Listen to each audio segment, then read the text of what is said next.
Hablar de resiliencia no es un tema poco común, al contrario, con el COVID-19 se ha dejado claro que todas las áreas de la actividad humana que involucran algún tipo de contacto, incluidos los inmuebles, están generando un cambio mayúsculo en la percepción, sobre todo para quienes vivían de una forma distinta y no han logrado adecuarse o adaptarse a la nueva realidad.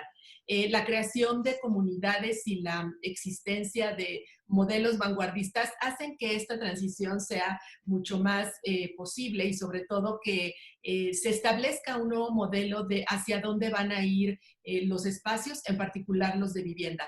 Sergio Leal, de Vinte, ¿qué pensaron ustedes ahora que empezó todo este proceso del distanciamiento social y que las casas se volvieron el centro de todo? Nosotros hemos venido platicando ya mucho en todos nuestros audios que la casa es el centro de todo. ¿Por qué? Porque prácticamente tú tienes tres actividades como ser humano. El día dura 24 horas, duermes 8 y prácticamente trabajas 8 y estás en otras 8 en cuestión de entretenimientos, traslados, viajes, X o Y, ¿no? Entonces, lo que nosotros nos hemos dado cuenta es que la mayor parte de tu tiempo, cuando menos el 33% lo tienes en tu casa. Entonces, ante eso, desde hace 16 años, 20, ha venido trabajando de una manera que la casa sea una parte extendida de tu vida, que no sea solamente un resguardo familiar y que realmente no sea una parte donde tú dices, oye, fíjate que compré una casa, vengo, estoy aquí y me voy, ¿no? Tienes parques, tienes comercio, tienes escuelas, tienes jardines vecinales, tienes lugares donde la gente se junta, tienes lugares para para personas de mayor edad. La misma vivienda, si es de un terreno mayor, pues la misma casa tiene lugares para poder estar en esparcimiento. Eh, Hemos venido trabajando desde hace ya 2 años una manera de un coworking en cada privada que hacemos. ¿Y qué quiere decir? Bueno, lo que decíamos es que se estaba adelantando a todo este tema del confinamiento. Antes de este tema se estaba adelantando ya las partes donde ya la gente podía hacer home office. Y todo empezó, todas amas de casas que venden Herbalife, que venden este tipo de cadenas productivas y que venden desde su casa y que trabajan desde su casa. Todas estas amas de casa necesitaban un espacio. Entonces Vint empezó a diseñar espacios como casas clubs y en la casa club teníamos oficinas y eso era sumamente importante porque pues en la mañana se llenaban. Estabas hablando de que es como una cafetería que anda por ahí y que realmente llega la gente y empieza a trabajar, ¿no? Entonces, ahorita con el confinamiento nos dimos cuenta que eso empezó a utilizarse mucho. Los parques, la gente se sentaba aisladamente y algo tan sencillo como poner un conector de luz es algo que hoy en día llegó para quedarse. Todos los parques tienen que tener una silla con un conector de luz para poder estar conectado al celular y estar pudiendo platicar contigo o con cualquier otra persona. Y entonces, hemos trabajado mucho en eso y hoy en día ha favorecido mucho a Vinte en sus ventas y en su propuesta de valor. ¿De qué manera el modelo de negocio, además de estas adecuaciones que me comentas, va a ser complementado? Porque también hay otro componente y es el hecho de, estás hablando como de emprendimiento de una economía social que es ciertos sectores de la población complementan así sus ingresos, pero hoy estamos hablando de una verdadera revolución en la que lo que se tiene cierto es que las oficinas no van a ser igual que lo que eran antes y entonces ¿tú qué consideras que es relevante en este proceso de transición y de qué manera el modelo que tiene la desarrolladora estará siendo adaptado o robustecido para atender este gran cambio? Una de las cosas que llegó para quedarse es algo básico que tú pensarías que no lo puedes creer, pero realmente que las viviendas estén preparadas para recibir internet, que el fraccionamiento esté preparado para recibir internet, es algo que ya se tiene que convertir en una ley. Entonces imagínate que haces un desarrollo y para poder recibir fibra óptica tú tienes que dejar un tubo de 2 pulgadas y ese tubo puede ser usado por cualquier cablera según la ley. Entonces los desarrolladores de vivienda no estamos normados a dejarlo. Entonces lo que haces es que no lo dejas y lo que sucede es que el desarrollador de fibra óptica tiene que llegar y abrir la calle, poner su tubo, sacar una licencia de construcción. Entonces, pues es como si compraras tú una televisión y no tuvieras un conector HDMI y tuvieras que hacer toda la reparación. Nosotros desde el 2003 que empezamos, ya todos los fraccionamientos están preparados para Internet. En aquel entonces eran categoría E1, E2, E3. Hoy en día pasamos por el inalámbrico y por antenas. Y pues ya hoy en día dejamos todos los tubos porque va dentro del costo de la vivienda. Pareciera irrisorio lo que te estoy diciendo, pero es muy cierto. O sea, los fraccionamientos no tienen normado por ley que tengas que dejar un tubo para que entre la fibra óptica. Eso es una ley. Hoy en día ya es una ley porque es una ventaja competitiva. Porque tú vendes una casa y el cliente, cuando recibe su casa, lo primero que hace es hablar a una compañía de internet y le dicen, es que todavía en esa zona no estamos. Entonces ya se empieza a complicar el asunto, ¿no? Entonces yo creo que algo que va a cambiar y que se va a convertir ya prácticamente en un tema sin precedente, pues es el que el fraccionamiento esté preparado para Internet. La otra parte que también es muy importante es que la misma vivienda, por más que sea de interés social, tenga los espacios muy definidos y que sean espacios múltiples. O sea, tú puedes tener una casa de interés social de 450,000 pesos con 2 recámaras, pero una de las recámaras se debe poder convertir en oficinas en algún momento de la historia. O en algún momento de la historia, la cuadra y la privada debe convertirse en un lugar de esparcimiento para que la gente pueda tomar ahí sus clases. Porque no estamos expensos a que esto vuelva a pasar, ¿no? Entonces la gente te va a empezar a pedir todo esto, con justa razón, ¿no? O por ejemplo, los fraccionamientos que tú tienes, los parques, pues es irrisorio que tú estés en un parque y que no haya una conexión para poder conectar tu teléfono o tu computadora.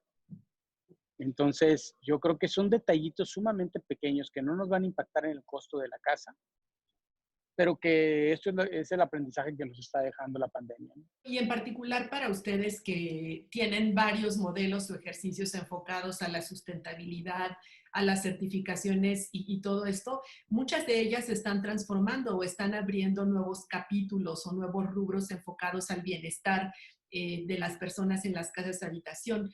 Este es un tema importante tanto como lo fue para ustedes pues este nuevo crédito, este nuevo mecanismo que ha permitido a ustedes generar recursos, ingresos a través de un financiamiento, justo por los caminos que han hecho las acciones enfocadas al tema de la sustentabilidad.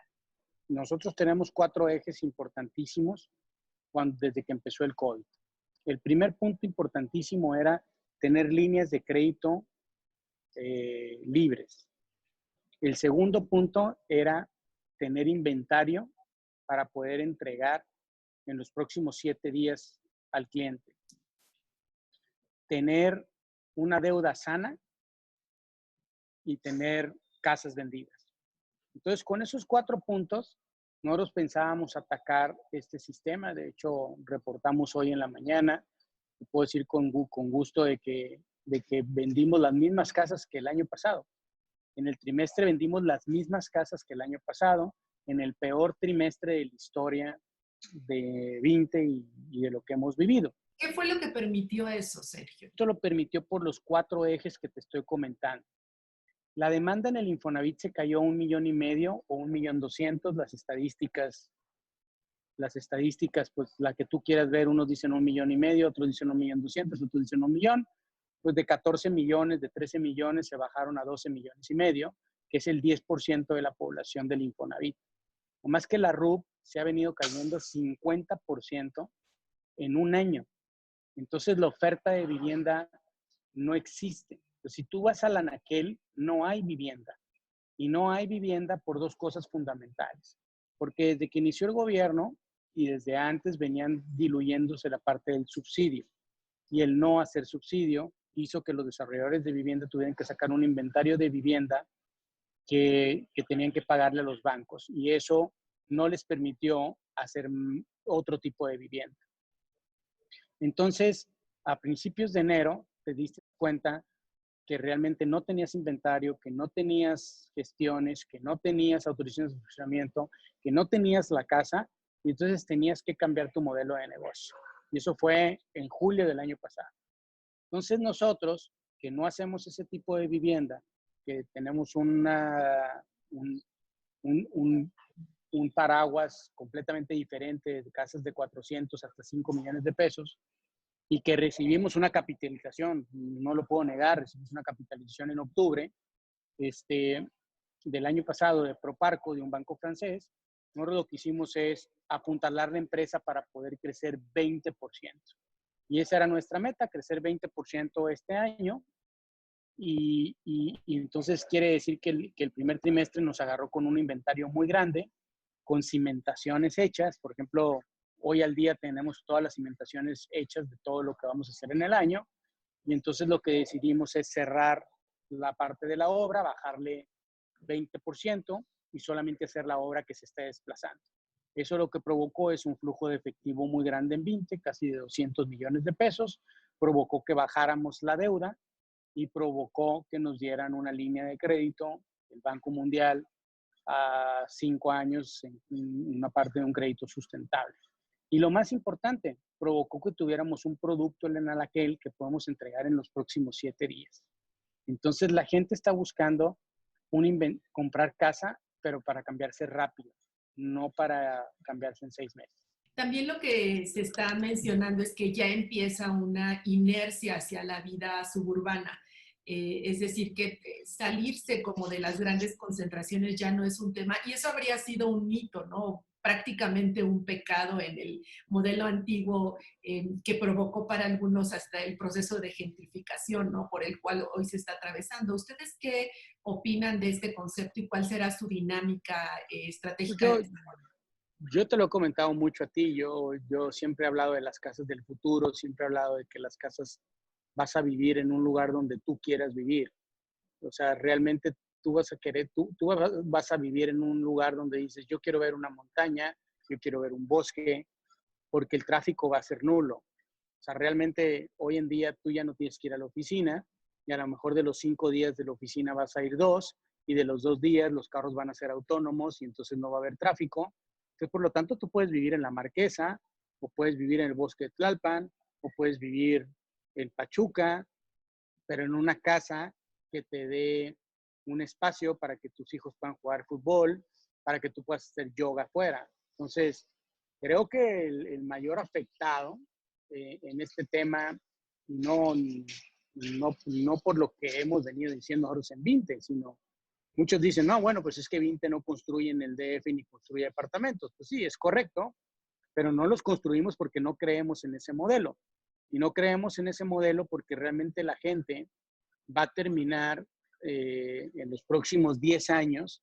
Pues una casa se compra para 25 años, no se compra para un año. Entonces, si en los próximos 10 años va a haber una combi que sea autónoma y que te lleve y te traiga y que no haya tráfico y que de Tecámac al centro de Tlanepantla hagas 15 minutos o 20 minutos, pues ¿por qué no vivir en una casa con terreno? Entonces, ¿por qué vivir en un departamento de 40 metros cuadrados cerca del metro?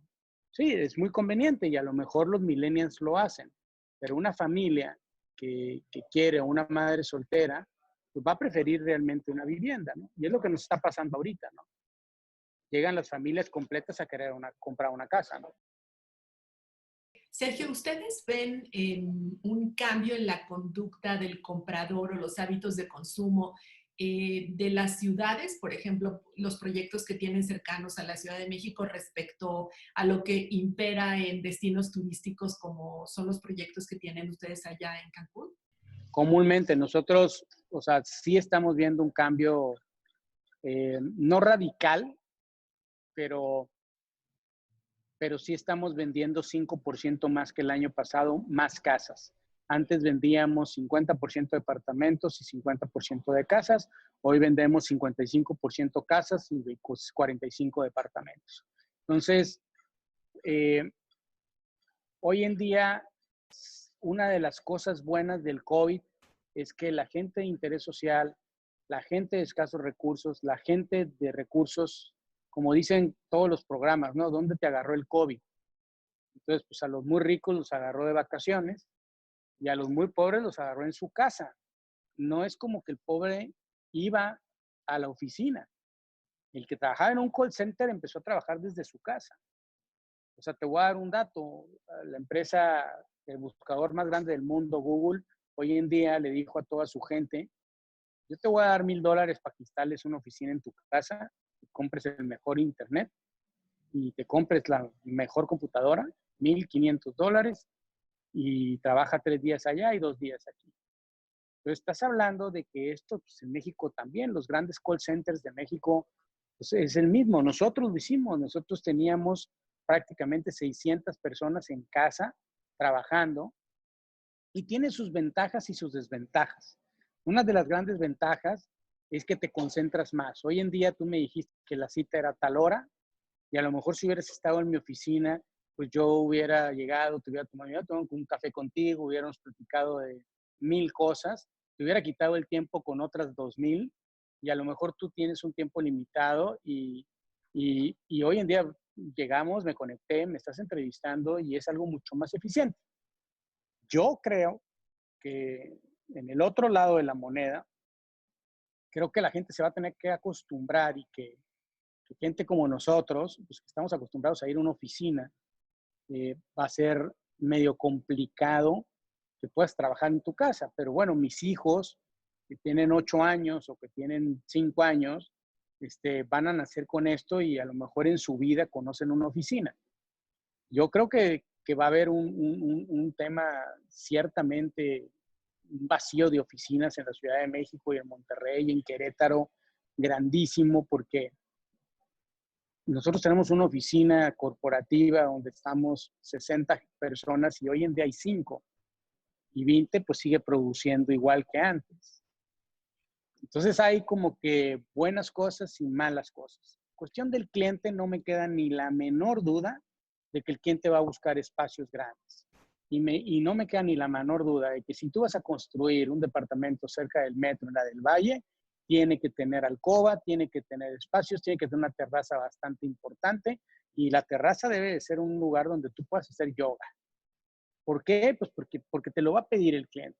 ¿Cuáles consideras, para finalizar, que son, en 3 palabras, los principales retos que tiene el desarrollador de vivienda en nuestro país? No te tengo que decir 3, nomás te voy a decir uno: liquidez. O sea, si tú no tienes liquidez, tu crecimiento va a ser nulo y tu estadía posiblemente muy recortada.